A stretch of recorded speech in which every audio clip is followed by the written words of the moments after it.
नमस्कार दोस्तों, स्वागत है आपका मेरे नए वीडियो में। आज हम लोग देखेंगे त्रिभुज का क्षेत्रफल कैसे ज्ञात करते हैं। ठीक है, त्रिभुज का क्षेत्रफल कैसे निकाला जाता है। ये जो क्वेश्चन है क्लास 10 के यूपी बोर्ड के एग्जाम के लिए वेरी वेरी इंपॉर्टेंट क्वेश्चन होता है 2 नंबर के लिए। ठीक है तो चलिए क्वेश्चन को स्टार्ट करते हैं।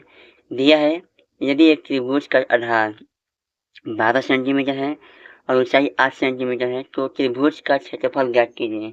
देखिए, सबसे पहले हम लोग क्या करेंगे, यहाँ पर एक त्रिभुज बनाएंगे। ठीक है, त्रिभुज ये बना लिए, नाम लिख लीजिए ए बी सी डी। ठीक है, ये ऊंचाई हो गया। ठीक है ना, ऊंचाई हो गया आपका डी, मान लीजिए ए डी जो ए डी ऊंचाई है, ऊंचाई कह रहा है 8 सेंटीमीटर। ठीक है, और इसकी आधार देखिए, ये आधार है। ठीक है ना, आधार कितना है 8 सेंटीमीटर। ठीक नहीं, आधार 12 सेंटीमीटर है। ठीक है, आधार 12 सेंटीमीटर।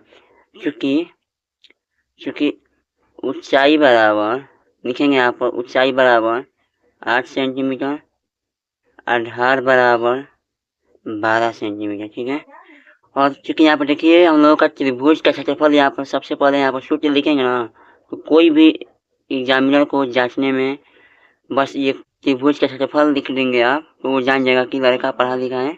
ठीक है, दे देगा नंबर 1/2 गुण के आधार गुण के ऊंचाई, हम लोग का ये फार्मूला होता है। ठीक है, अब देखिए यहाँ पर 1/2 लिखेंगे। यहाँ पर आधार का मान देखिए 12 हो गया। ठीक है, और इनकी ऊंचाई का मान 8। इसे देखिए जो कटेगा इसे हम लोग कटा देंगे। ठीक है, जो कटेगा इसे हम लोग कटाएंगे। देखिए यहाँ से कटाएंगे, 2 6 12, 6 8 48। ठीक है, गुणा करेंगे तो 48 सेंटीमीटर स्क्वायर हो जाएगा। ठीक है ना, ये हम लोग का आंसर हो गया। देखिए बहुत ही आसान तरीके से मैंने आपको ये बताया हूँ।